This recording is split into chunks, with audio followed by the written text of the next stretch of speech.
मुंबई सत्र न्यायालयातील विशेष सत्र न्यायाधीश राहुल रोकडे यांची बदली झाली आहे।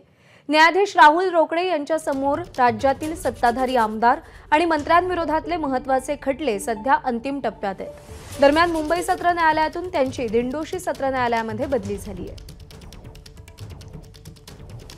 आणि राहुल रोकडे यांच्या या बदलीवरती विरोधी पक्षनेते विजय वडेट्टीवार यांनी काय प्रतिक्रिया दिली आहे पाहूया। ईडीने पुन्हा इन्क्वायरी सुरू केल्याची माहिती मिळते आहे। म्हणजे रिओपन करायचं किंवा ते क्लोजर आहे ज्यांनी दिलेला। खरं तर वस्तुस्थिती सत्तेमध्ये आल्यानंतर सगळं क्लोज होईल, पण आता अजितदादांची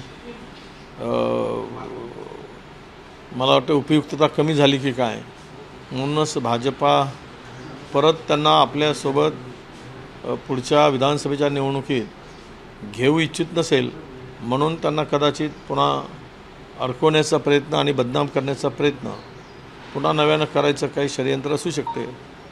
त्यामुळे त्या बदलीचा आणि याचा काही संबंध जोडण्यात अर्थ नाही। एबीपी माझा, उघडा डोळे बघा नीट।